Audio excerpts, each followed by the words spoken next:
Père de gloire, nous venons encore en cette journée, alors que le monde entier est en train de célébrer la naissance du Seigneur Jésus. Seigneur, nous nous joignons aux églises, nous nous joignons aux saints. Nous t'exaltons, nous te glorifions. Nous voulons encore déclarer ton règne et ta seigneurie, Seigneur Jésus. Que ton nom soit encore glorifié, exalté, acclamé et magnifié dans cette assemblée. Alors que nous sommes réunis, Seigneur Jésus, car tu es victorieux.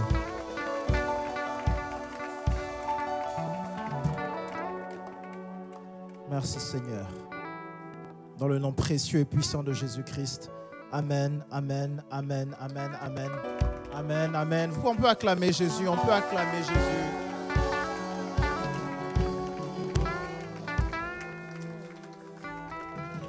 Chers chantres, vous pouvez prendre place. On acclame pour nos chantres.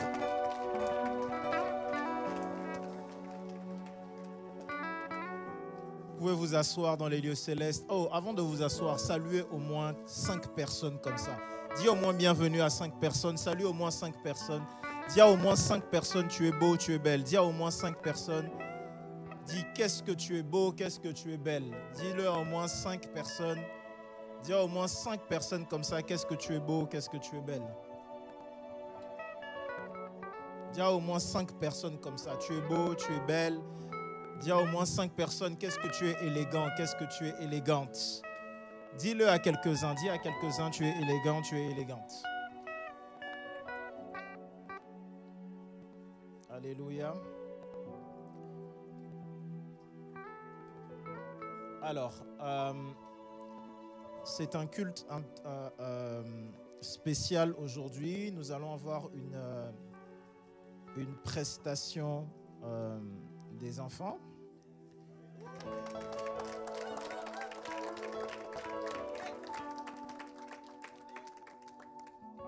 Donc, du coup, je ne serai pas très long aujourd'hui.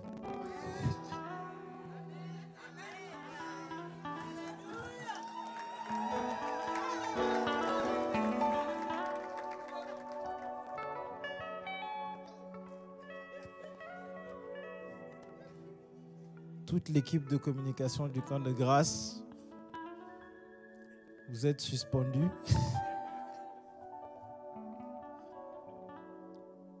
Et vous devez faire des pompes.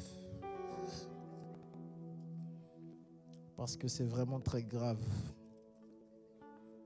Alléluia. Donc on va avoir la prestation aujourd'hui des enfants concernant une représentation sur la naissance du Christ, je crois. Moi aussi, ça va être intéressant de voir ce qu'ils vont faire. Ce qu'il faut savoir, c'est que le monde célèbre Jésus, mais Jésus n'est pas né aujourd'hui. D'accord ? Jésus n'est pas né aujourd'hui. On n'a pas cette date-là où Jésus est né dans cette période-ci. Amen. D'accord ? Mais ça reste une occasion pour le monde, étant donné que le monde est en train de célébrer Jésus pour une fois. C'est une occasion pour nous également d'annoncer l'évangile. Amen. Il y a une mairie actuellement ici en France qui a dû retirer une crèche, qui a suivi les informations quelque part, qui a dû retirer une crèche. Il n'y a que nous qui suivons les informations ici, il n'y a que 2 personnes. D'accord.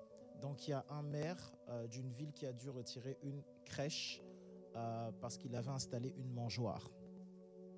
Et la Ligue de la laïcité est allée pour dire qu'il fallait qu'il retire la crèche parce que ça parlait du christianisme, notamment lorsqu'il s'agissait de cette crèche. Donc, tout ça pour dire que c'est une occasion, ça reste une occasion dans la tête des gens quand même de parler de Jésus. Alléluia. Donc, ça reste une occasion où notre Seigneur est proclamé, ça reste une occasion où notre Seigneur est annoncé. D'ailleurs, je crois que le maire doit payer 1 000 € par jour. 1 000 € par jour que la crèche est installée. Ça ressemble à simplement de la persécution moderne. D'accord ? Sous prétexte de laïcité. D'accord ? Donc, le verdict a été rendu, je crois, par la préfecture ou par le tribunal, je ne sais plus.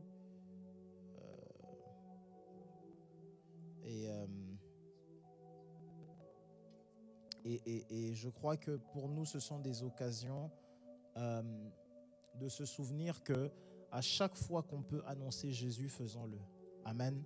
À chaque fois qu'on peut annoncer le Seigneur, faisons-le. J'aimerais que tu dises à ton voisin, à chaque fois que tu peux annoncer Jésus, fais-le. Et c'est une très bonne occasion pour toi de le faire. Amen. C'est une très bonne occasion pour toi de le faire pendant cette période. Amen.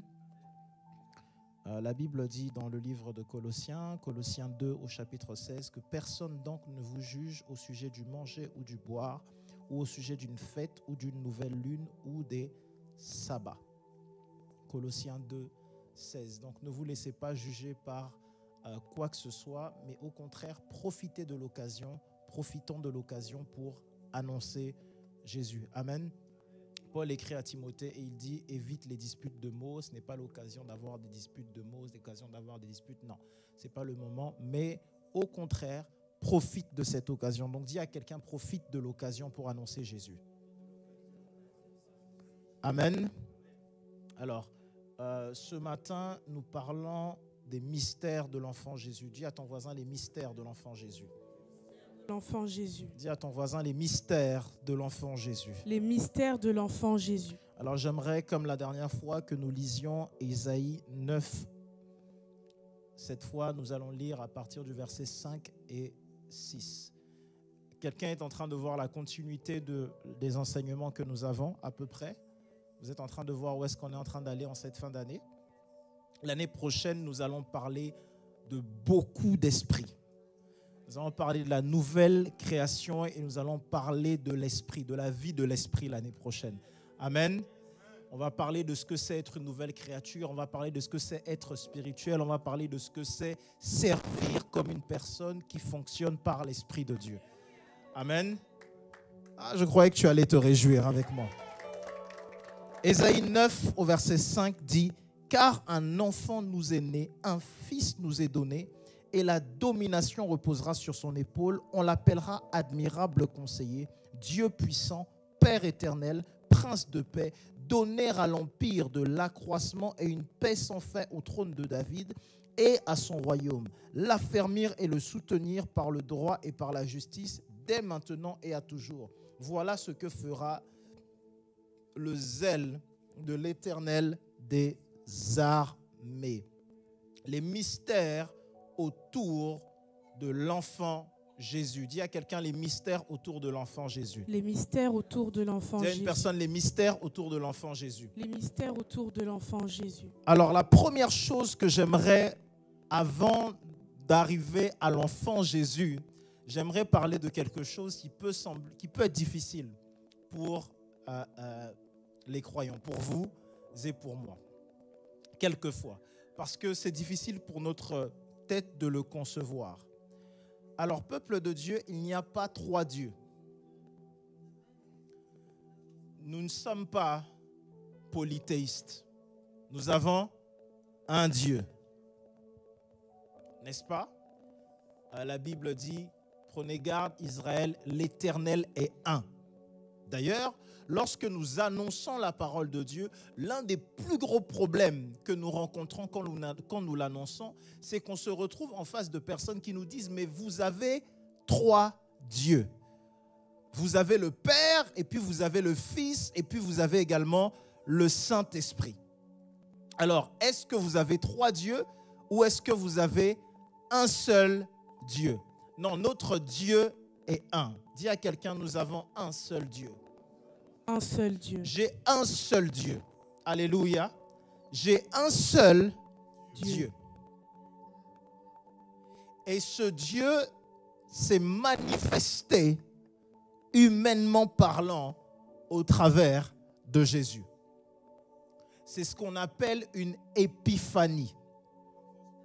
Une épiphanie, c'est une transformation physique. C'est la divinité qui prend un corps physique. Voilà pourquoi la parole de Dieu dit « La parole a été faite chair ». Au commencement était la parole et ensuite la parole elle-même a été faite chair. Et Dieu était la parole au départ.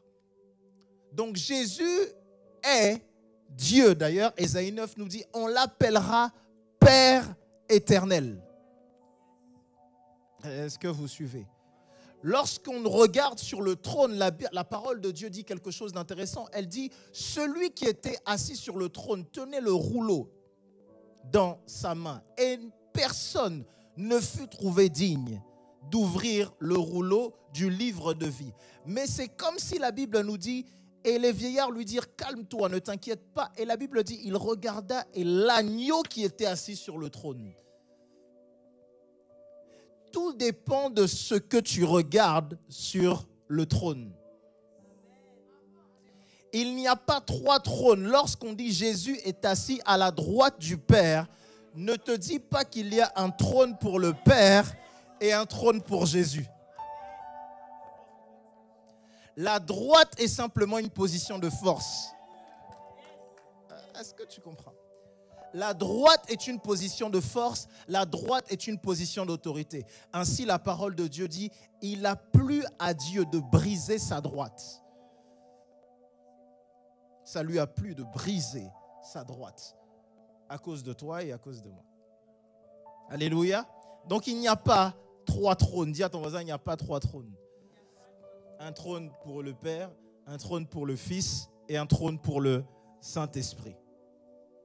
Alléluia. Dieu est un. Est-ce que tu suis avec moi ce que je te dis? Yes. Très important. Alors la première chose concernant les mystères de l'enfant Jésus que j'aimerais te dire, c'est que la venue de Jésus est prophétisée à maintes et maintes reprises. Bien que sa venue soit prophétisée, Jésus a quand même vécu des combats lorsqu'il était temps pour lui de naître. D'ailleurs, le Fils de Dieu est né dans une étable. Je ne sais pas si tu comprends. Au moment où Dieu devait faire naître son Fils, il n'y avait pas assez de place pour l'accueillir. Et il est né dans une étable. Peuple de Dieu, j'aimerais te dire que le fait que tu aies reçu une prophétie ne signifie pas que tout sera facile. Non, ton manque d'amen est en train de me... Peut-être que tu es né dans une famille où tu te disais que ta naissance n'était pas voulue. La naissance de Jésus, bien que prophétisée, n'était pas facile. Ce n'est pas parce que ta naissance a été prophétisée, ce n'est pas parce que tu as vu des circonstances difficiles que Dieu ne prévoyait pas ta venue sur la terre. Je suis venu dire à quelqu'un que Dieu prévoyait ta venue sur la terre. Amen. La parole de Dieu nous parle du lieu de naissance de Jésus, nous parle de l'endroit où il allait être, nous parle de lieu où il allait habiter. Alléluia. Toutes ces choses ont bien évidemment été prophétisées avant qu'il n'arrive. Ce qui veut dire que Dieu ne laissait rien au hasard. Je ne sais pas si tu suis avec moi. J'aimerais te dire ceci également sur la naissance de Jésus. J'aimerais qu'on aille dans le livre de Luc, l'évangile de Luc, au chapitre 2. Luc chapitre 2. Et au verset 10. Verset 10. Mais l'ange leur dit, ne craignez point, car je vous annonce une bonne nouvelle. Commençons même au verset 9, pour qu'on sache à qui est-ce que cette bonne nouvelle est annoncée. Ce Eugalion est annoncé. Et voici, un ange du Seigneur leur apparut. Et la gloire du Seigneur resplendit autour d'eux. Ils furent saisis d'une grande frayeur. Mais l'ange leur dit, ne craignez point, car je vous annonce une bonne nouvelle, qui sera pour tout le peuple le sujet d'une grande joie. C'est qu'aujourd'hui, dans la ville de David, il vous est né un sauveur qui est le Christ, le Seigneur. Très bien. Cette nouvelle a été annoncée pour la première fois. J'aimerais vous dire quelque chose. Les premières personnes à avoir su par révélation et par rencontre angélique que Jésus était le Christ et le Sauveur étaient des bergers. Autour de la naissance de Jésus, c'était des bergers de Bethléem. Alors ce qui est intéressant, c'est que les anges sont spécifiquement allés trouver des bergers. Des bergers tout comme le père de Jésus était berger, David.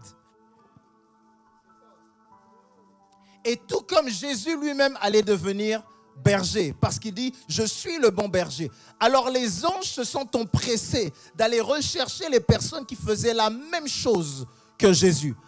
J'aime ce que la parole de Dieu dit un peu plus tôt. Elle dit que les bergers veillaient la nuit sur leurs troupeaux.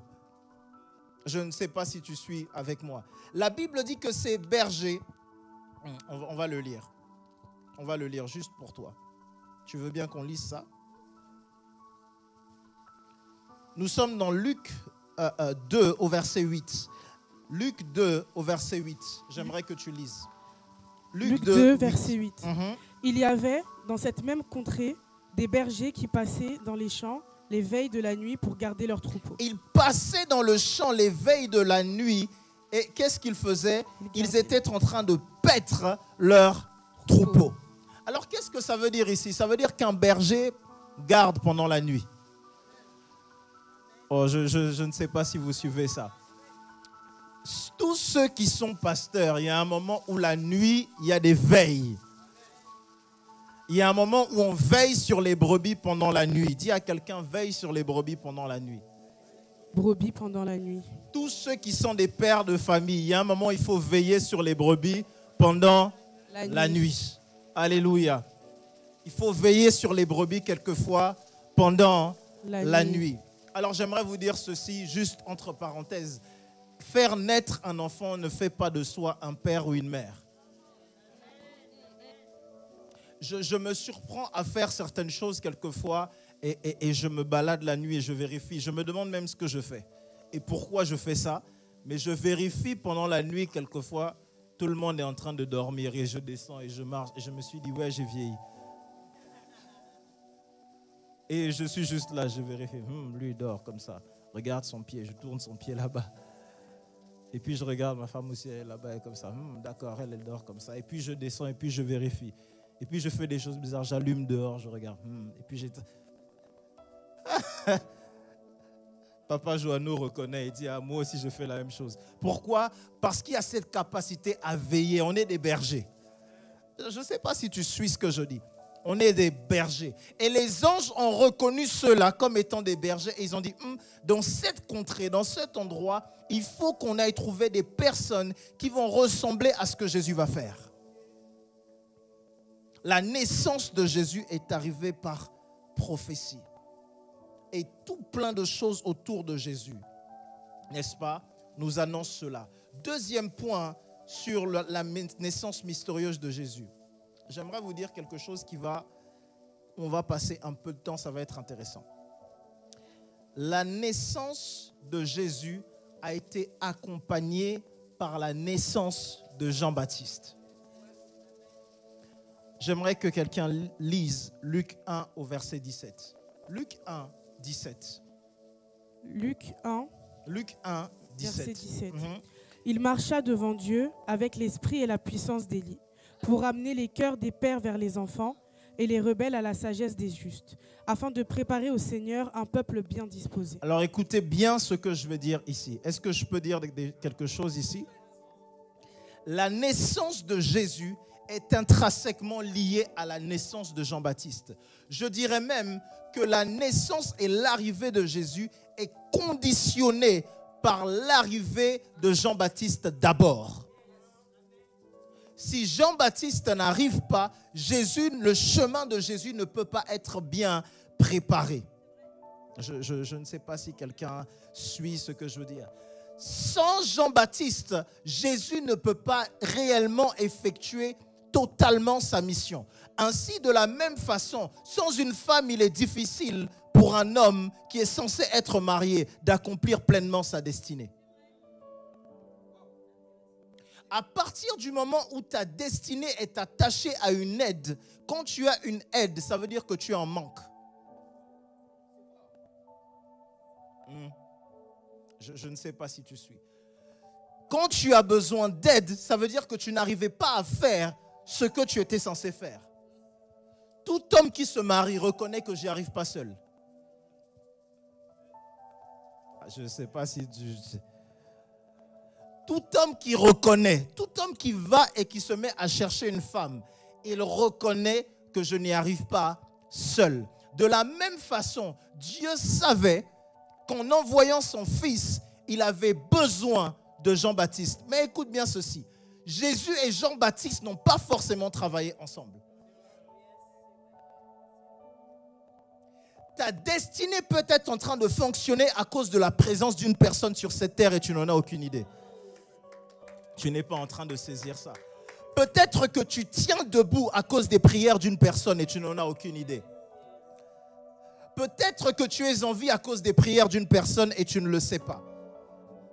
Peut-être que ton destin est attaché à une personne et tu n'en as aucune idée. J'aime bien ce moment dans la parole de Dieu où on a Naomi et ses belles-filles. Et elle leur dit, mes fils ne sont plus. Et étant donné que mes fils ne sont plus, vous allez et mariez-vous ailleurs. Et on a Ruth qui va dire cette phrase qui change toute chose. Elle dit, non, moi je te suivrai. Ton Dieu sera mon Dieu, ton peuple sera mon peuple et mon âme sera attachée à ton âme. Il y a des personnes qui sont intrinsèquement liées, dont le destin est lié, dont le destin est attaché. Et il faut savoir que si tu es Jean-Baptiste, ton travail est autant utile que Jésus. Je ne sais pas si tu es en train de suivre. J'ai dit la destinée et la vie de Jean-Baptiste est tout aussi importante que la vie de Jésus. Au point que Jésus va dire, parmi les hommes qui sont nés d'une femme, aucun n'est plus grand que Jean-Baptiste. Je ne sais pas si tu comprends. Ceux qui sont nés d'une femme, Jésus dit Jean-Baptiste est le plus grand parmi eux tous. La naissance de Jésus est fortement liée à la naissance de Jean-Baptiste. Le destin de Jésus est lié au destin de Jean-Baptiste. Mais voici le problème que j'ai avec la vie de Jean. C'est que Jean a prophétisé quelque chose et il a douté de cette chose. La réalité est que le ministère de Jean aurait dû se lier au ministère de Jésus. Jean a dit quelque chose dans son ministère qu'il aurait dû faire. Il a dit, vous suivez Jésus, mais lui ne l'a pas suivi. Il a dit à ses disciples, il faut qu'ils croissent et il faut que je diminue, et il n'a pas suivi Jésus. Et je ne sais pas si tu es en train de saisir ici. Quelquefois, il faut être en mesure de suivre. Je ne sais pas si tu suis. Quelquefois, il faut être en mesure. Troisième chose, j'aimerais vous parler du surnaturel autour de la naissance de Jésus. J'aimerais vous parler du surnaturel. On peut parler du surnaturel? La troisième chose, j'aimerais vous parler de l'avertissement surnaturel de Marie et Joseph. On ne va pas y aller à cause du temps. Je ne vais pas tout vous lire, mais vous pouvez lire Luc au chapitre 1 et au chapitre 2. Ça va beaucoup vous informer sur cela, ainsi que Matthieu 1, 2 et 3. Vous allez avoir beaucoup d'informations sur cela. Première chose que j'aimerais vous dire, je peux vous parler ici de certaines choses. L'ange Gabriel est le messager par excellence lorsqu'il s'agit de Jésus. Église, l'ange Gabriel est le messager par excellence lorsqu'il s'agit de Jésus. L'ange Gabriel, par excellence. Et l'ange Gabriel est allé et a rendu visite à Marie, à Joseph, mais il a également rendu visite à Zacharie. Alléluia. Et Élisabeth ne nous raconte pas, mais elle va dire, ah, moi on m'a dit. On m'a rendu visite pour m'annoncer. L'ange Gabriel est ce même ange qui a apparu à Daniel dans le livre de Daniel au chapitre 9. Daniel dit l'homme Gabriel. Et Daniel va encore dire, il s'approcha d'un vol rapide. Donc Gabriel est un messager très rapide. Ainsi, tu comprends que lorsqu'un message vient d'un ange messager, ce message passe très furtivement. Voilà pourquoi quelquefois il faut être en mesure de capter des visions très rapidement. Comme par exemple, je viens de capter une vision très rapidement là. Je ne sais pas si tu vois. L'ange Gabriel est le messager par excellence lorsqu'il s'agit de Jésus. L'ange Gabriel est le messager par excellence. ça va te sembler étrange. Pourquoi c'est pas vrai, etc. Et tout. Le messager par excellence lorsqu'il s'agit de l'annonce et l'arrivée des enfants. Que la vérité soit établie en présence de 1 ou 2 témoins. Il y a 2 fois dans la Bible où Gabriel arrive et annonce la naissance d'enfants. Donc quelque part, il est un peu entouré autour des enfants. Ah non, c'est les catholiques, etc. Et soyez des chrétiens spirituels. Vous aimez diviser vos choses là. Alléluia. Soyez des personnes spirituelles. Ne soyons pas des personnes, comment dire, des légalistes. Ne mettons pas Dieu dans une case. Alléluia. J'avance parce que vous allez vous fâcher. J'aimerais vous dire qu'autour de la naissance de Jésus, lors de son avertissement, j'aimerais vous dire que les anges ont une autorité et ont une capacité à décider. Lorsqu'on m'enseignait avant, on me disait les anges n'ont pas de libre arbitre. En grandissant, j'ai compris que c'est faux.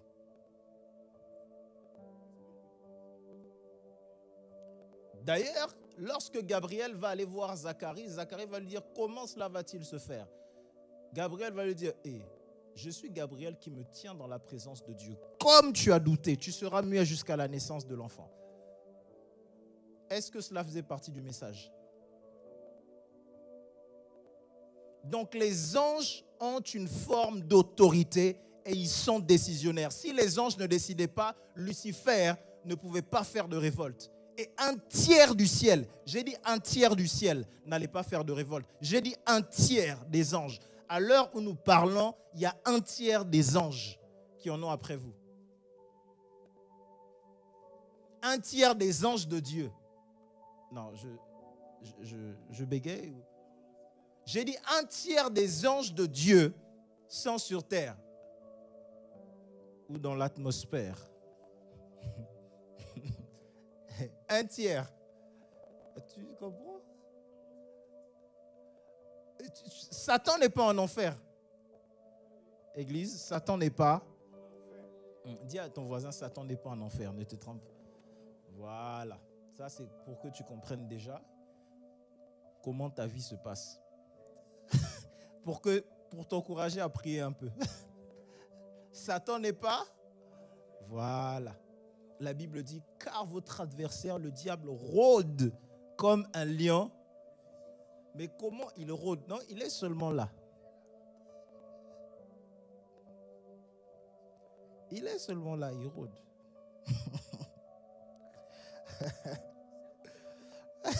Ah aussi. Je ne sais pas si je peux vous dire ça.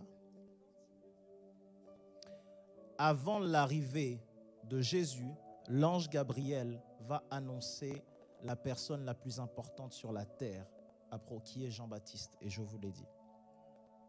Mais l'avertissement de Dieu n'a pas voulu dire que ça allait être facile. À aucun moment la venue de l'ange Gabriel a rendu facile la naissance de Jésus. À aucun moment la venue de l'ange Gabriel a signifié que les anges allaient se tenir là pour les défendre. Les anges n'ont pas apporté d'or et d'argent à Marie et Joseph, donc ils ne t'en apporteront pas. Et le Dieu créateur du ciel et de la terre, il dit, à moi l'or et l'argent appartiennent. Son fils est né. Gabriel est venu, il a dit, il va naître, et il est reparti. Et toi?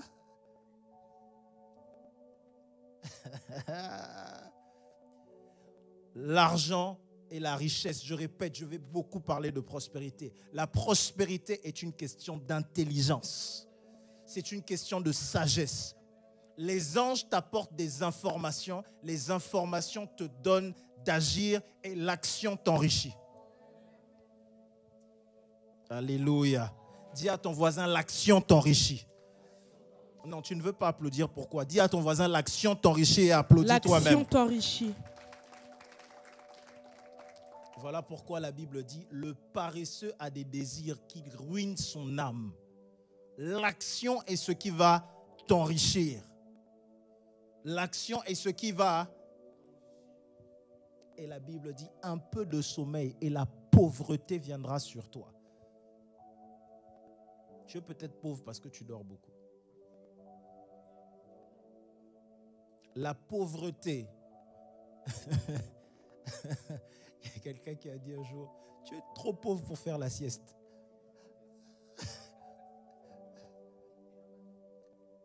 Comment tu peux faire la sieste?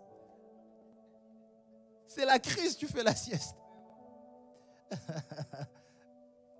Et moi, l'une des personnes qui me challenge le plus sur ça, c'était mon père.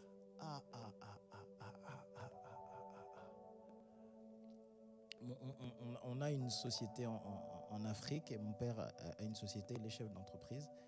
Et je travaille bien évidemment quelquefois avec mon père parce que c'est comme ça. Dieu nous a fait cette grâce et donc je travaille avec papa. Et c'est-à-dire que mon père, quand les gens normaux de l'entreprise arrivent à 9h, lui, il frappe à ma porte à 7h, 6h. Boum, boum, boum. Debout. Il faut sortir. Allez là-bas, il faut aller. Qu'est-ce qui se passe? Mais avec le temps, tu grandis et tu comprends que c'est grâce à ça qu'on a la piscine à la maison. Tu vois ton manque de, tu vois comment tu n'as, c'est pas grave, tu auras aussi la piscine au nom de Jésus. Tu vois, tu finis par comprendre que le travail finit toujours par payer. Alléluia. Donc, arrête juste de croire que les anges vont descendre avec de l'argent comme ça. Non. Alléluia. Agis. J'ai dit à quelqu'un, agis. Amen. Réfléchis à comment faire de l'argent. Alléluia. Si tu réfléchis à ça, Dieu va te donner des idées. Même les anges qui sont à côté de toi pour ta vie vont te donner des idées. Même ceux que Dieu a prévus pour ta vie vont te donner des idées. Les anges peuvent rendre facile, peuvent favoriser. Mais si tu n'agis pas, il n'y a rien à faire. Dieu bénit le travail de tes mains. Mais si tes mains ne font rien, il n'y a rien que Dieu ne peut bénir. 1000 multiplié par 0 égale 0. Dieu, c'est l'infini. Toi, c'est toi qui dois passer de 0 à 1. Si tu donnes 1 à Dieu, Dieu le transforme en infini. Donne même 1 à Dieu. Fais un pas, Dieu te prendra pour le reste. Quel que soit ce que tu es appelé à faire, que ce soit le ministère, que ce soit une entreprise, que ce soit un projet de construction, que ce soit un projet immobilier, que ce soit quel que soit le projet que tu as à faire, donne à Dieu 1. Dieu bénira le reste. Alléluia. Donne à Dieu 1. Dis à ton voisin, donne à Dieu juste un pas. Il y a un livre que j'ai écrit en 2015, je crois qu'il sortira peut-être en 2025, si Dieu fait grâce. Il s'appelle « Le pas de foi ». Et dedans, je parle juste du fait qu'il suffit de faire un pas par la foi avec Dieu. J'explique dans ce livre, et c'est l'une des premières choses que Dieu m'a expliqué lorsqu'il s'agissait d'être à l'église, que des choses comme le fait d'être à l'église, Dieu le considérait comme de la foi. Pourquoi est-ce qu'il y a quelquefois des délivrances qui s'opèrent lorsque vous êtes à l'église? Parce que Dieu considère que c'est de la foi. Ainsi, l'une des prières que je prie souvent, c'est « Seigneur, s'il n'y a rien en moi qui n'a de la foi, considère que ma présence en ce lieu, c'est de la foi. » Ainsi, chaque personne qui est en ce lieu, tu ne peux pas dire que tu n'as pas de foi. Tu es venu ici par la foi. Non, ton manque d'amen est en train de me surprendre. Tu es venu ici par la foi. Alléluia. Amen. J'aimerais te parler d'autre chose. Point numéro 4, j'aimerais te parler de l'étoile. Dis à ton voisin l'étoile. L'étoile. Dis à ton voisin l'étoile. L'étoile. La naissance de Jésus a été accompagnée par l'apparition d'une étoile. la naissance de Jésus a été accompagnée par l'apparition d'une étoile. Les hommes appellent ça quelquefois, ils sont en discussion, les astrologues et les astronomes sont en discussion pour essayer de savoir est-ce que c'est l'étoile, ce qu'on appellerait l'étoile du berger, qui serait aujourd'hui simplement en fait la planète Vénus. Il y en a qui diraient que ce serait la comète d'Halley, une comète ou quelque chose.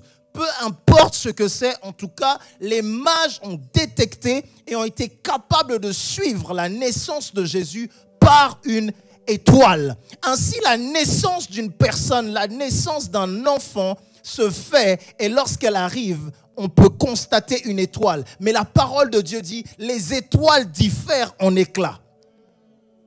Chaque personne ici a une forme d'étoile. L'éclat est juste différent.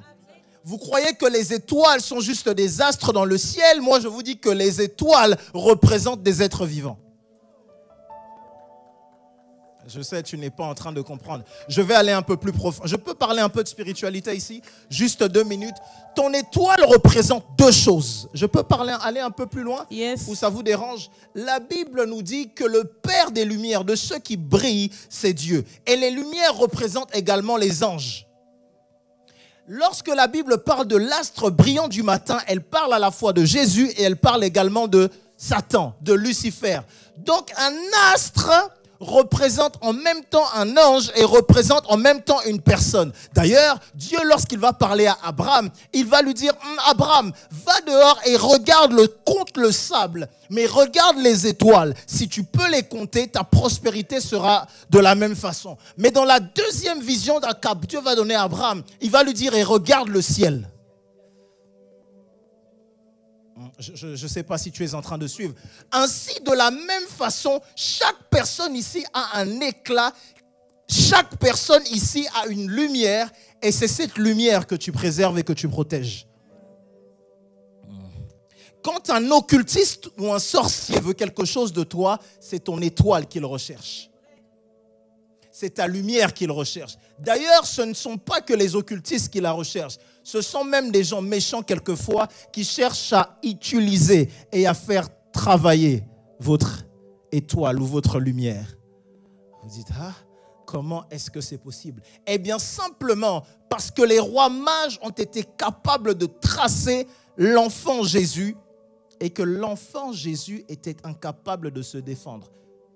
Si les mages avaient pris un couteau à ce moment-là, ça en serait fini de Jésus. Je ne sais pas si tu... Ce ne sont pas les religieux qui ont trouvé et qui ont été capables de suivre l'étoile. Ce sont les astrologues. S'ils ont suivi les astres, c'est que ce sont des... Alors toi qui es ici, préserve ta lumière. Certains et certaines d'entre vous, votre lumière, et j'aimerais vous dire ça pour que vous compreniez, votre lumière part très facilement lorsque vous n'êtes pas capable de contrôler votre bas-ventre. Certains perdent leur éclat. Parce que, pour quelle raison? Parce que tu vas avec la mauvaise personne. Dis à quelqu'un, préserve ta lumière. Voilà pourquoi la Bible dit en Ésaïe que ta lumière brille. Même dans Ésaïe 9, elle dit la lumière poindra de l'aurore. Que ta lumière brille. Ne laisse personne toucher à ta lumière. J'ai dit ne laisse personne toucher à ta lumière. Pourquoi est-ce que tu ne vois pas autant que ça la manifestation des anges autour de toi? Parce qu'il y a une décadence entre ta lumière ici et la lumière de ton étoile. Parce que l'ange répond à ta lumière. La lumière que tu manifestes ici, c'est la même lumière. Je ne vais pas avoir de problème. Je n'ai pas envie d'avoir des problèmes. Je n'ai pas envie d'avoir des problèmes. Je veux juste dire à quelqu'un que la naissance de Jésus était repérable par une étoile. Et de la même façon, toi qui es ici, tu es une étoile. Amen. Ce ne sont pas que les stars que vous voyez. Star, ça veut dire étoile. Quand vous voyez les gens que vous connaissez, pourquoi on les appelle les stars? On les appelle simplement les étoiles, n'est-ce pas? On les appelle les stars. Un tel est une star. star. Tout le monde se bat pour être une star. Les influenceurs veulent être des stars. Toi aussi qui es là, tu veux être une star. Voilà, tu veux être une star. Tu peux être une star et totalement échouer. Parce que le tout, ce n'est pas d'être une star. Le tout, c'est d'accomplir des choses. Le tout, ce n'est pas d'être une star. Une star doit accomplir des choses. Dis à quelqu'un, une star accomplit des choses. Une star accomplit des choses. Alors sois une star. Alors sois une star. Laisse ta lumière briller. Ah, Église, laisse ta lumière briller. Amen. Laisse ta lumière briller. J'aimerais te parler ici de ces rois mages.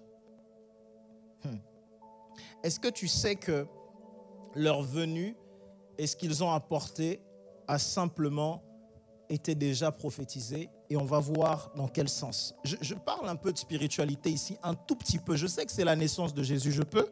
Ça ne vous dérange pas? Quand je parle d'étoiles comme ça et de stars, vous êtes énervé? Non. Non?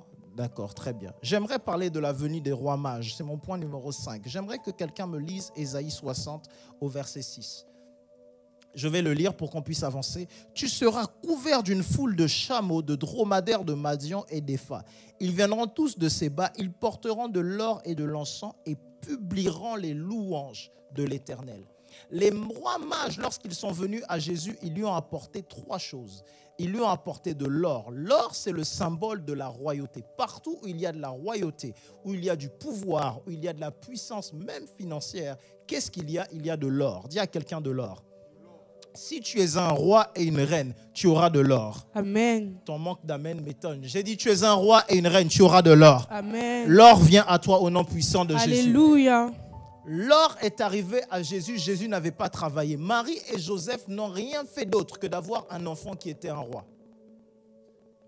Il y a des enfants qui, lorsqu'ils arrivent dans ta vie, ils apportent des choses. D'ailleurs, j'aimerais dire que chaque enfant qui rentre dans ta vie apporte quelque chose. Amen. Je n'ai pas en train de dire, tu ne le sais pas, mais tu as apporté quelque chose dans ce monde. Alléluia. Tout ce que Marie avait à faire pour avoir de l'or, c'est accoucher. C'est même juste tomber enceinte. Waouh! Juste tomber enceinte, elle a eu de l'or, n'est-ce pas? Celles qui sont mamans ici, n'est-ce pas que des fois quand vous êtes enceinte, on vous a apporté des cadeaux. Qu'est-ce que vous avez fait? Vous êtes juste, boum, enceinte. Et Jésus est un roi. Lorsqu'on a de la royauté, l'or arrive.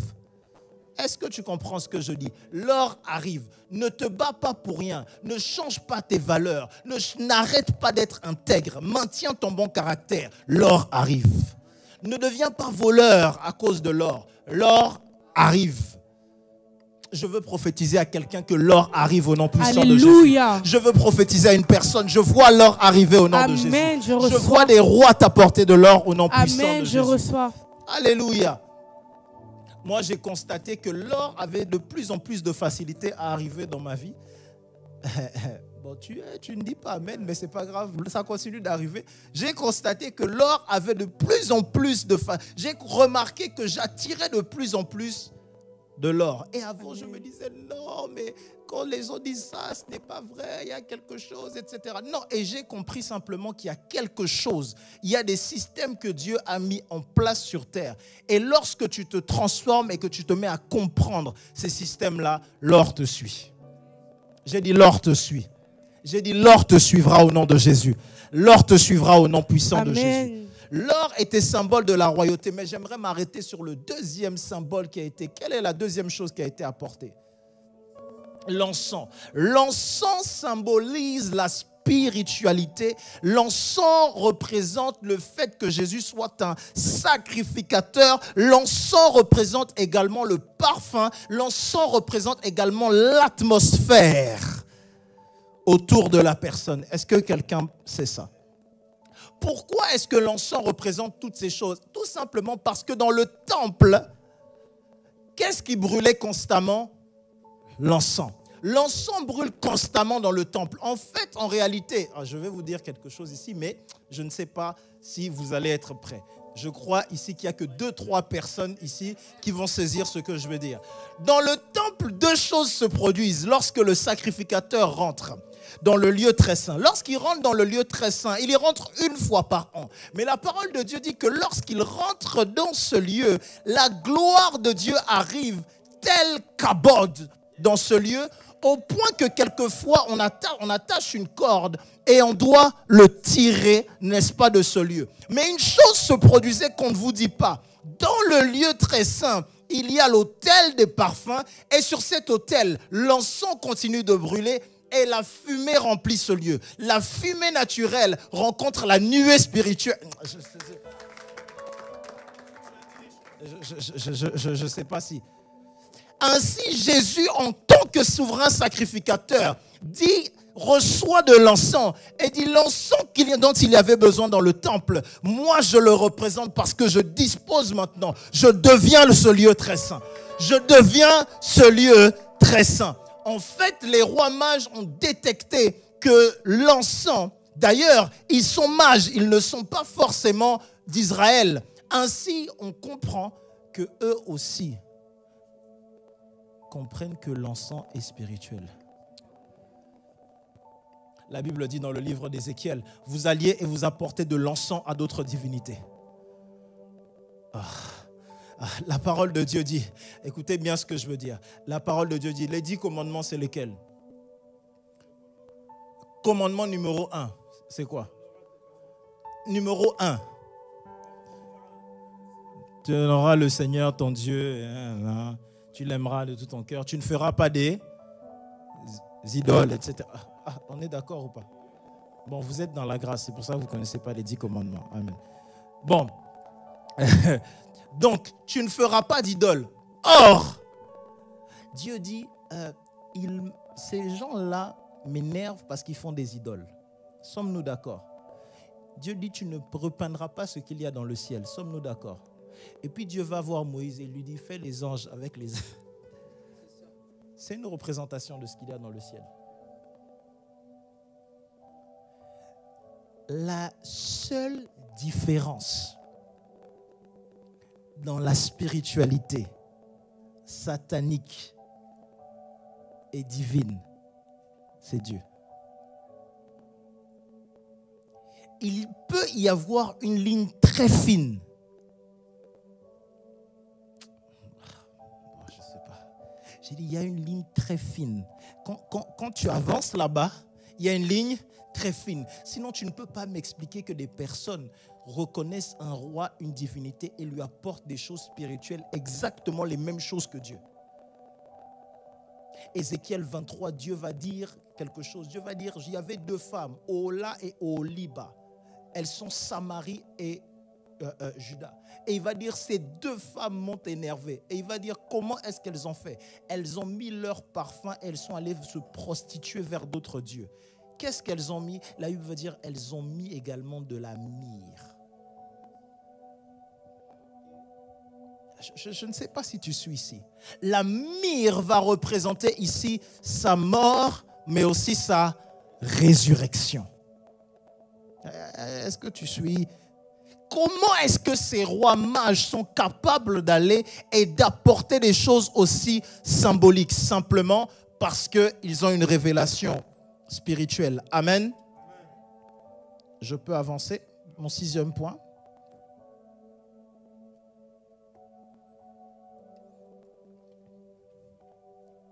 La naissance de Jésus a amené la mort d'autres enfants. Lorsque Jésus est arrivé, Hérode a dit, puisque je ne sais pas qui c'est, on va tuer tous les enfants de 2 ans à 6 mois. Tous les autres enfants ont été tués.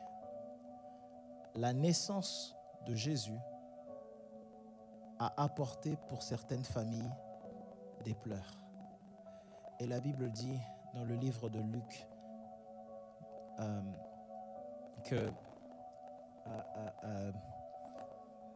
je crois que ça dit quelque chose comme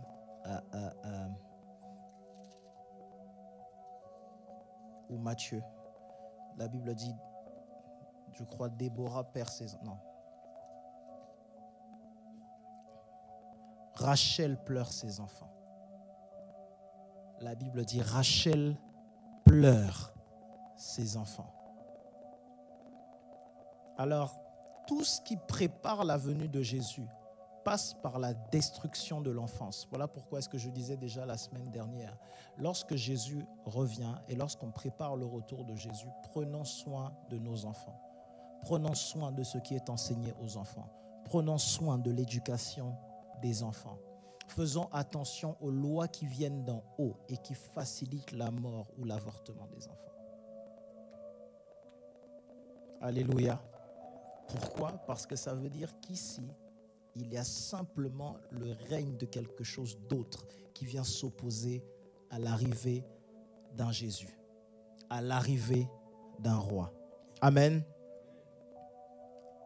Point numéro 7, concernant un des mystères de l'enfant Jésus. La Bible dit que Jésus a 12 ans. Vous connaissez ce passage, non? Vous pourrez aller lire Luc au chapitre 2 et ça vers le verset 45. Ça nous dit quelque chose comme que les parents de Jésus, et j'aime bien ce que ça dit, Luc commence en disant les parents de Jésus le cherchaient. Ça commence en disant que les parents de Jésus le cherchaient. J'ai dit les parents de Jésus le cherchaient. Mais Jésus a 12 ans, lorsqu'il va revenir auprès de ses parents, Jésus va leur dire.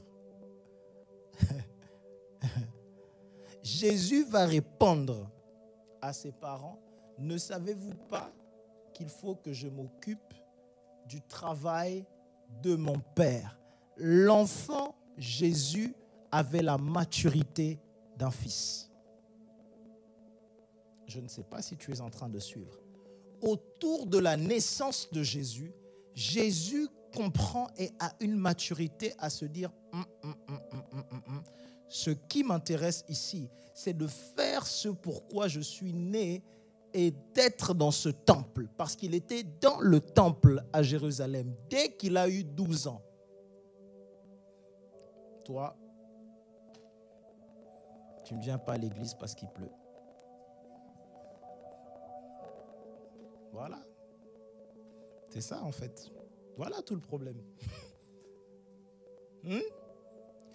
Toi, tu ne pries pas. Pourquoi? Toi, tu ne jeûnes pas. Tu ne peux pas sauter un repas. Parce que quoi? Tu vas faire l'hypoglycémie, c'est ça? Parce que tu vas sauter un repas. Un repas. Pourquoi tu es méchant comme ça? Un repas. Fais même semblant des fois, ne prends pas le petit déjeuner. Fais même semblant. Essaye de faire, quand tu prends le petit déjeuner, tu sais, au travail, tu n'es pas obligé de manger tous les jours. Tous les jours, tu n'es pas obligé de manger. La bouche ne servait pas au départ à manger, elle servait à parler. Tu n'es pas obligé de manger tous les jours. Toi, il faut qu'on déclare fausse 98 pour que tu manges. Non, tu peux. Alléluia. Pourquoi tu n'es pas en train de dire amen comme ça? Qu'est-ce qui se passe? Tu aimes trop manger, c'est ça ton problème. Tu manges à toutes les occasions. Deuil. Tu manges. En plein deuil, tu manges. Tu es dans des combats de la vie, tu manges. Tu as un entretien.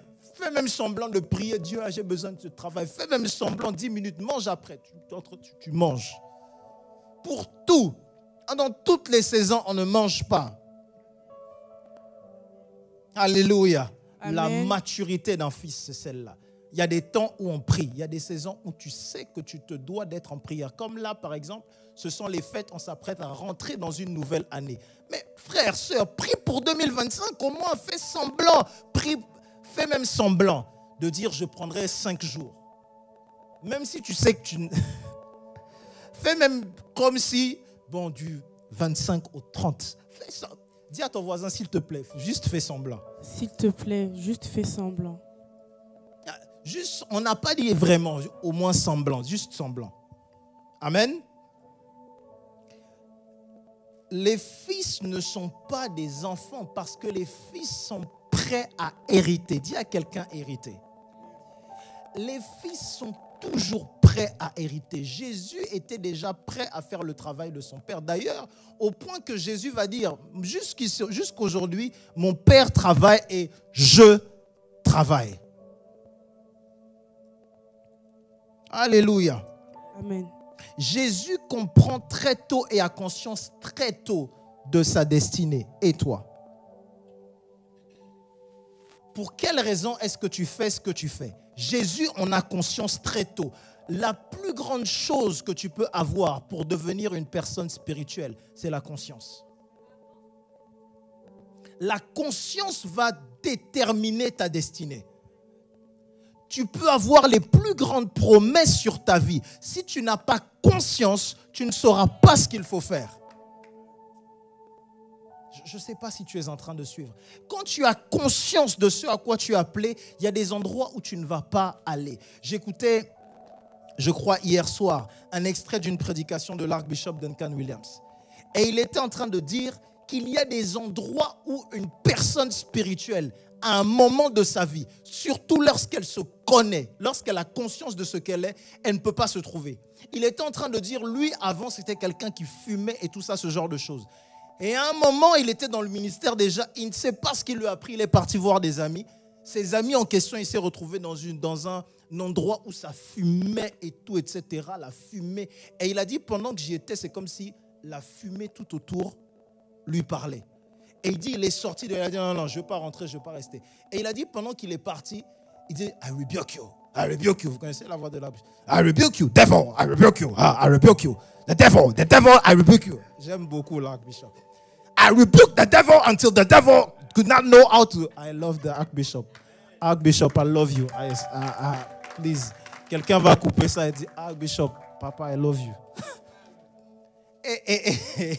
Et il a dit ça au point qu'il a fini par dire, je suis même rentré et j'ai dû me laver pour que ça parte. Parce que j'ai eu comme cette... Et il s'est dit, mais comment je peux être encore attiré par quelque chose alors que je suis pasteur? Frère, quand tu as conscience de certaines choses, il y a des choses que tu ne fais plus. Quand tu as conscience de ce à quoi tes mains peuvent servir, quand tu as conscience de ce à quoi tes habits peuvent servir, tu n'échanges pas les habits n'importe comment.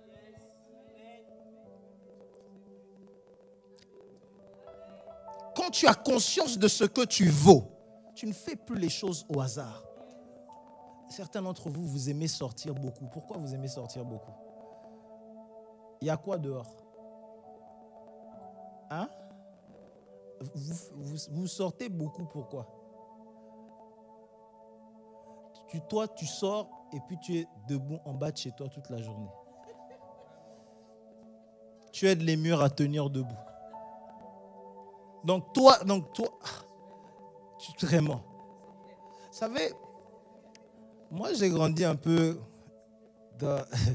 Mais vous savez, je l'ai fait ces choses-là. Moi je l'ai fait. Hein. Je peux me confesser. D'abord, moi j'étais à Drancy et peu après j'étais à la Courneuve. D'ailleurs, Drancy c'est 93700. Nous on écrivait 7 et puis on écrivait 100 S-A-N-G. 93 700.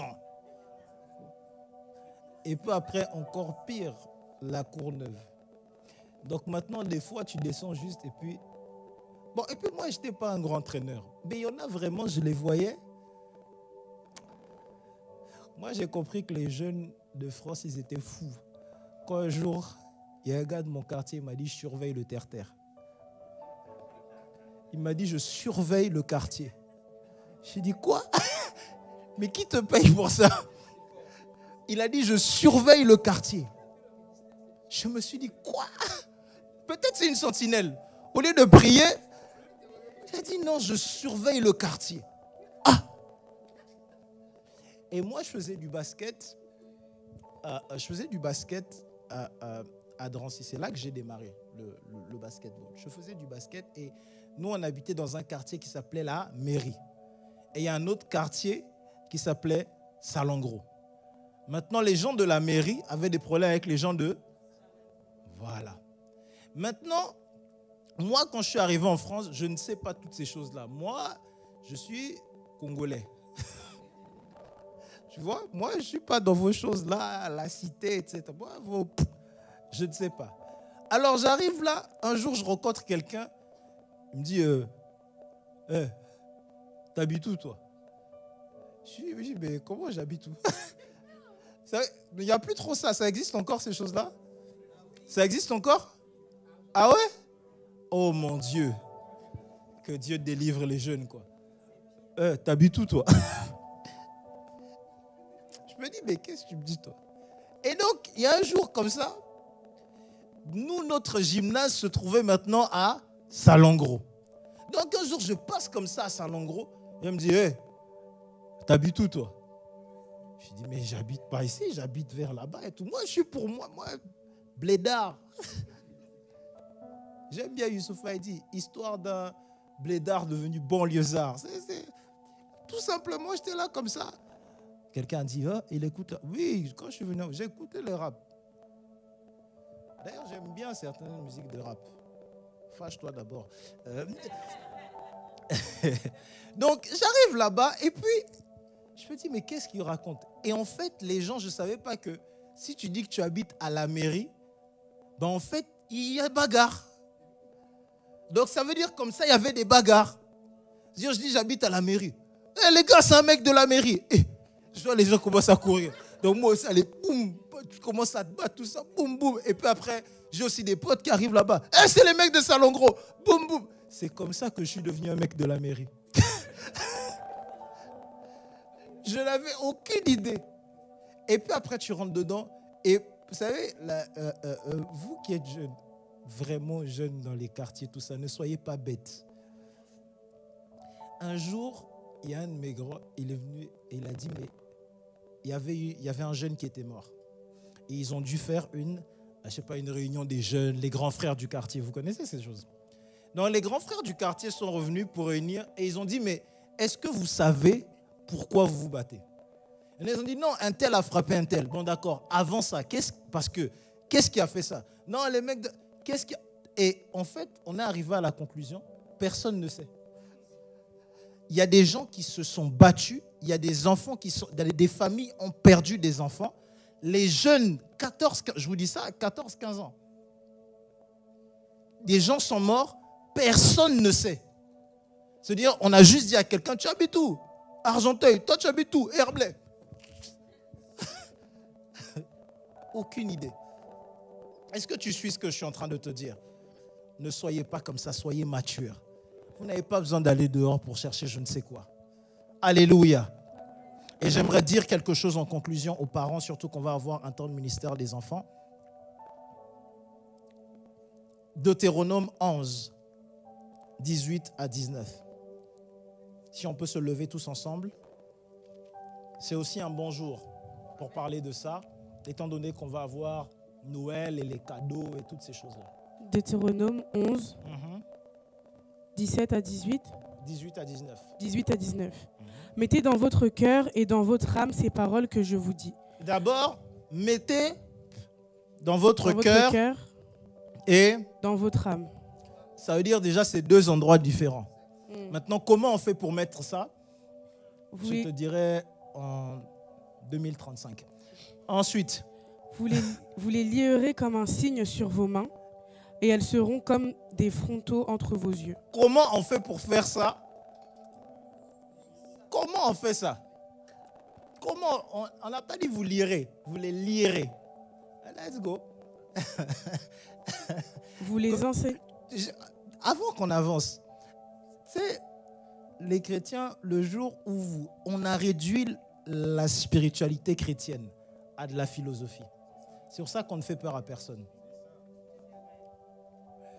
J'étais en train de dire, le jour où un sorcier va essayer quelque chose avec moi, il va mourir. Écoutez bien ce que je veux dire. Votre histoire de non, je prie, Dieu amour, je prie pour sa conversion. Quelqu'un qui veut, la Bible dit c'est pas contre la chair et le sang. Là ici on parle de quelqu'un qui est allé dans l'esprit. Tant que c'est la chair et le sang, ça va. Alléluia. Chair et le sang, ça va. Toi, tu rentres en esprit. Et puis moi, non, je vais te tuer en esprit. Dis au nom de Jésus. Au nom de Jésus. Tous les sorciers autour de moi. Tous les sorciers autour de moi. Qu'ils soient de ma famille. Qu'ils soient de ma hors famille. de ma famille. Hors de ma famille. Ils meurent au nom de Jésus. Ils meurent au nom de Jésus. Qu'ils se convertissent au ciel. Qu'ils se convertissent au ciel. Au nom de Jésus. Au nom de Jésus. Non, non, non, non. Ils se convertiront au ciel là-bas. C'est le Seigneur qui aura... La miséricorde, c'est à Dieu. Toi, tu es sorcier, tu viens tenter les fidèles du camp de grâce. Tu es sorcier, tu viens tenter nos enfants. Tu dois d'abord mourir. Écrase d'abord tous les sorciers sous tes pieds. Écrase d'abord qu'ils viennent d'Haïti, qu'ils viennent du Congo, qu'ils viennent de Paris, qu'ils viennent de... Tu écrases les sorciers. Écrase d'abord les sorciers. Écrase les sorciers, même 5 secondes comme ça. Écrase les sorciers. Écrase d'abord les sorciers pour de vrai. Écrase d'abord les sorciers, même 20 secondes. Écrase les sorciers. Juste, je ne sais pas pourquoi mon esprit veut écraser des sorciers. Je ne sais pas pourquoi mon esprit veut écraser des sorciers. Je ne sais pas pourquoi. Pendant que je suis en train de dire que mon esprit veut écraser des sorciers, l'ange de l'Éternel vient devant moi et m'apporte quelque chose qui est comme K, qui est comme E, comme Z, comme IA. Quelqu'un est relié à Kézia. Kézia. Si tu es relié à Kézia, tu viens. J'aimerais qu'on avance également sur 19. Kézia, pas Kétia, mais Kézia. Kézia, Kézia, Kézia. 19, qu'est-ce que ça nous dit? Vous les enseignerez à vos enfants. Vous les enseignerez à vos enfants. À quoi ça sert aussi le fait d'avoir les codymes? Ça sert à enseigner. Enseigner aux... C'est important. Enseignez aux enfants. Enseignez-leur comment prier. Enseignez-leur comment chasser les démons. Enseignez-leur Jésus. Enseignez-les aux enfants. J'ai dit à quelqu'un, enseigne aux enfants. Enseignez à vos enfants la parole de Dieu. Amen. À vos enfants. Vous leur en parlerez quand tu seras dans ta maison. Que dans ta maison, on parle de Dieu. Amen. Quand tu seras en voyage, parle-leur au nom de Jésus. Amen. Quand tu te couches et quand tu te lèves, trouve des occasions favorables ou non d'enseigner Jésus dans ta maison. Vous savez que la Bible parle même d'avoir ces écrits-là dans sa maison et des tableaux où il y a écrit des versets. Amen. Trouve ce genre de choses dans ta maison au nom de Jésus. Amen. Est-ce qu'on a quelqu'un, cette personne, Kézia, quelqu'un relié à Kézia. La Kézia dont je suis en train de parler, toi, Kézia, tu as quoi? Une amie qui s'appelle Kézia. La Kézia dont je suis en train de parler, c'est la seule Kézia? La Kézia dont je suis en train de parler doit être attachée à quelqu'un qu'on appelle comme Diane. Diane. La Diane dont je suis en train de parler doit être comme sa maman. La Diane dont je suis en train de parler doit être comme sa maman. Levrastele idesh, ligole ides, levraketele ados, sedelemande. Et on veut anéantir les plans de l'adversaire dans la vie de Kézia. On veut annuler les plans de l'ennemi dans la vie de Kézia. Parce que pendant que j'étais en train de parler d'anéantir les plans des sorciers, j'étais en train de prier pour une femme qu'on appelle Kézia. Kézia. Est-ce que tu peux élever ta main droite et dire au nom de Jésus, au nom puissant de Jésus, les mystères rattachés à la vie de Jésus, les mystères rattachés à la vie de les Jésus, mystères rattachés à l'enfant Jésus, les mystères rattachés à l'enfant Jésus sont pour moi et ma maison. Sont pour moi et ma maison. Au nom de Jésus. Au nom de Jésus. Au nom de Jésus. Élève la voix et prie. Élève la voix et prie. Élève la voix et prie. Élève la voix et prie.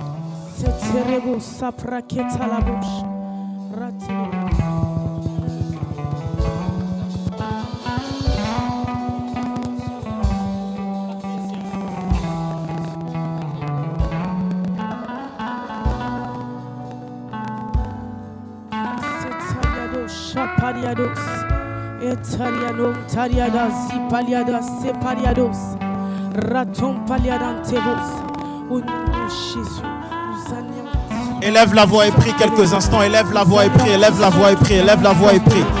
Dans le nom de Jésus, Asetarado, Zite Palianonta, Raton Catarabo, Zipalianonte, Retevaikados, Zeparianonta, Valiados.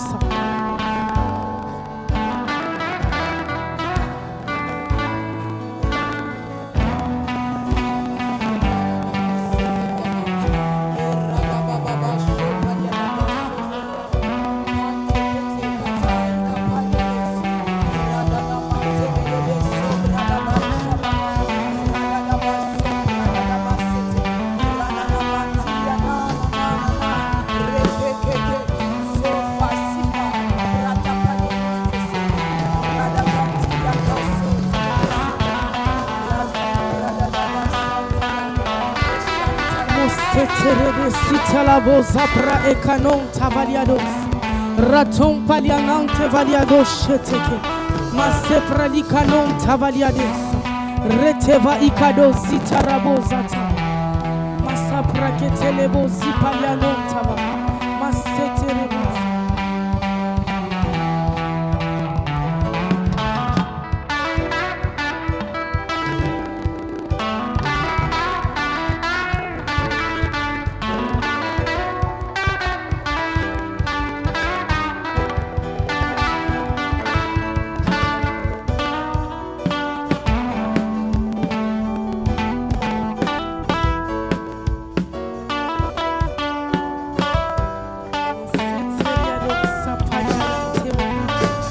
Alléluia.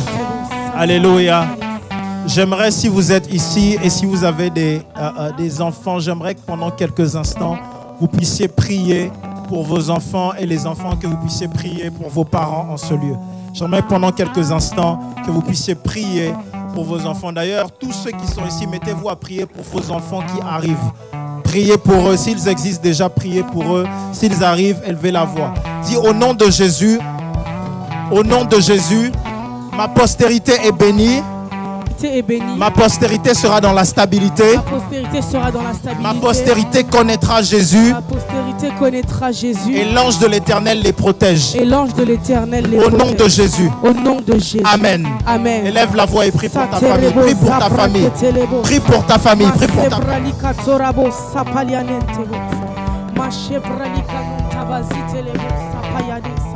Masebralika non tavazete kerebos.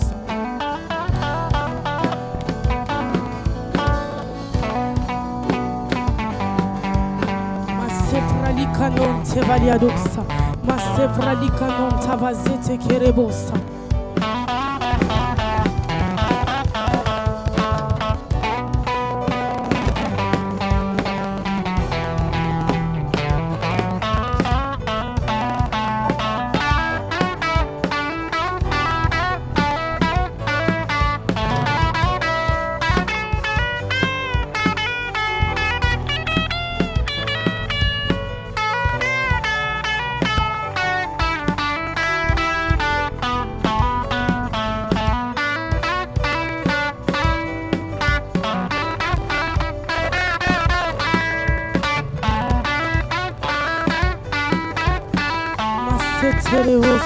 Alléluia.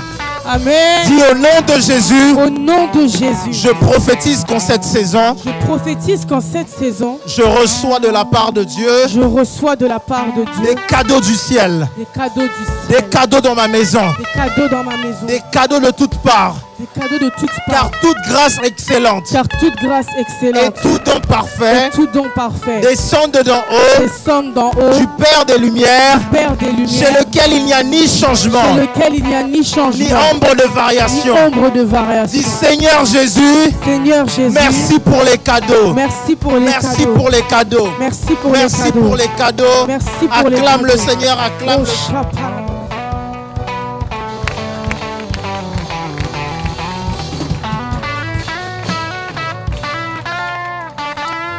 Amen. Amen. Qui a été béni? C'est tout?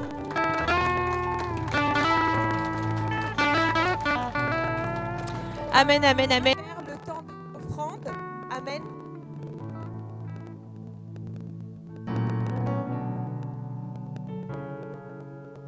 Micro.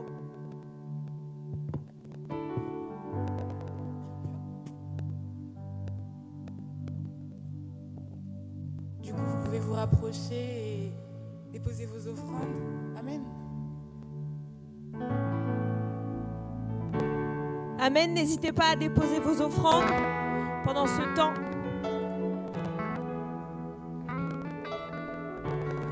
Amen.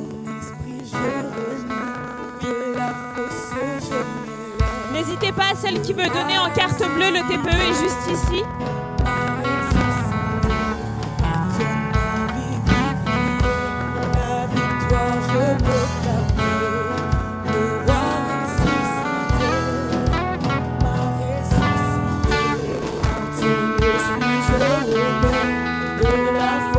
je me lève.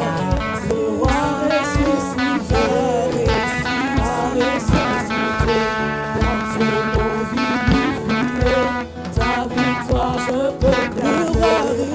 Le roi ressuscité, ressuscité, par ton esprit je renais, de la force je m'élève. Le roi ressuscité, par ton nom vivifié, ta victoire je veux. Le roi ressuscité,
Amen, amen. Merci Seigneur, nous te bénissons Seigneur Jésus, nous te rendons gloire. Merci Seigneur pour ce temps d'offrande, que tu puisses bénir toutes les personnes qui ont semé et celles qui n'ont pas pu semer, je crois qu'elles le pourront parce que tu es le Dieu qui pourvoit Seigneur Jésus. Dans le nom puissant de Jésus, nous avons ainsi prié pour les offrandes. Amen. On va rapidement passer au temps des annonces, mais avant le temps des annonces, j'avais vraiment à cœur de faire quelque chose aujourd'hui, c'est d'honorer les parents et d'honorer le père de la maison. Parce que, ouais, si vous pouvez vous lever.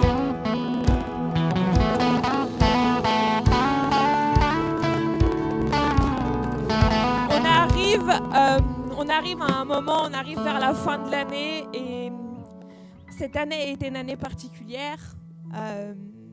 Et je rends vraiment gloire à Dieu pour le cœur du prophète, la manière dont il chérit ce ministère, la manière dont il donne sa vie, vraiment réellement donner sa vie pour son ministère. Et en tout cas moi pour ma part, tous les dimanches, quand je l'entends prêcher, quand je l'entends sur ce pupitre, quand je l'entends enseigner, je me dis juste Seigneur, quelle grâce tu m'as faite de me placer ici. De me mettre ici dans ce ministère avec cet homme de Dieu. Et à chaque fois que je le regarde, je dis parce qu'il a dit oui, je me retrouve là. Parce qu'il a accepté l'appel, parce qu'il a tout sacrifié, parce qu'il nous enseigne matin, midi et soir constamment. Et à chaque fois, je me dis Seigneur, tu as choisi cet homme pour moi m'emmener dans tes voies. Et ça, vraiment, je ne prends pas ça pour acquis. C'est vraiment une grâce extraordinaire. Vous savez, je suis allée dans plein d'églises, j'ai vu plein, on a beaucoup fait d'églises ici, le prophète a été invité à prêcher partout. Mais je n'ai jamais ici, je le dis fièrement, je n'ai jamais entendu quelqu'un prêcher et enseigner de la manière dont le fait mon père. Réellement. Que ce soit au niveau de la discernation, de l'entendement de la parole, de la révélation. Et à chaque fois, je me dis, ah Seigneur, je suis au bon endroit. Seigneur, merci parce que je suis au bon endroit. Donc, j'avais vraiment à cœur ce matin d'honorer notre prophète. Et qui dit prophète, dit également la mère de la maison, Maman Naomi. Je ne sais pas si elle est là, mais on l'honore aussi. Et voilà, je voulais vraiment rendre gloire à Dieu et vous honorer ce matin, prophète, et vous dire vraiment, nous, tout le monde, qu'on vous aime très, très fort. On est vraiment reconnaissante pour votre vie. Amen. Est-ce qu'on peut applaudir?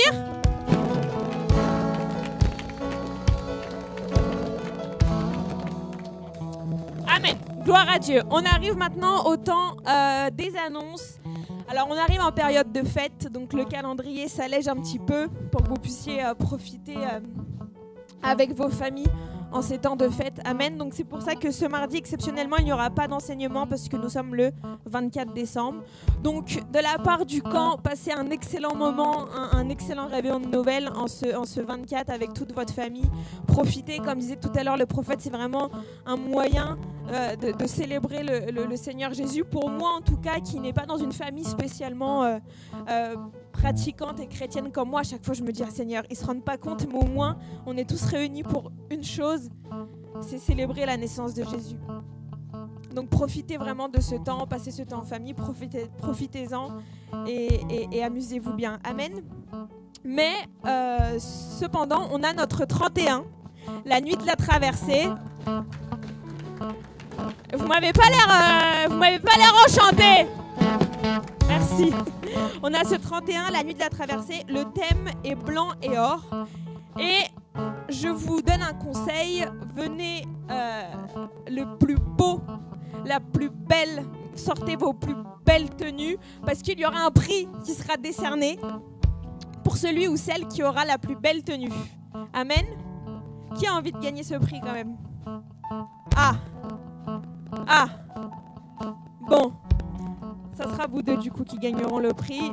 Vous avez été les seuls à lever la main, je note. Et vous partirez avec un avantage.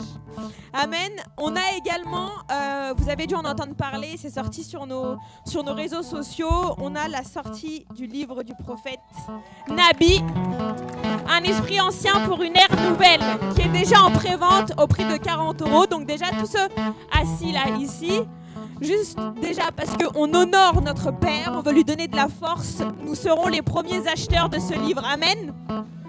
Amen. Et en plus de ça, donc dimanche prochain, donc on se retrouvera ici pour notre culte dominical, mais après le culte, il y aura un temps et une session de dédicace du livre à partir de 16h. Donc ce que vous avez à faire cette semaine, tout le monde, c'est acheter tous le livre et ensuite vous revenez avec dimanche prochain et le prophète vous dédicacera le livre. Amen. Petite information aussi, nous recrutons. Nous recrutons donc au service protocole, on recrute au service protocole, donc vous pouvez vous rediriger vers le frère Narcisse ou la sœur Ariel concernant le protocole si vous êtes intéressé, si vous voulez servir. On a besoin, on recrute et on recrute aussi également au pôle communication. Communication, je vous laisse aller voir la sœur Fanny qui est juste là-bas si vous avez à cœur de servir, si vous aimez bien manipuler tout ce qui est Instagram, tout ça, faire les montages, Pinterest, etc. Comment on dit? Canva, c'est ça? Canva, tout ça. Allez voir la sœur Fanny. On recrute, on a besoin de main-d'œuvre dans ce pôle. Amen. Et on recrute aussi au niveau du pôle Ecodim. Donc vous avez vu les spectacles incroyables qu'on a ici. Bon, bah voilà, en plus on a beaucoup d'enfants et je crois que l'année prochaine...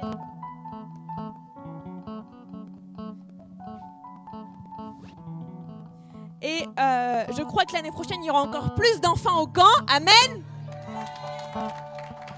Voilà. Bon, je ne sais pas si mon enfant pourra déjà marcher, mais au moins, il verra déjà le spectacle. Amen, je reçois.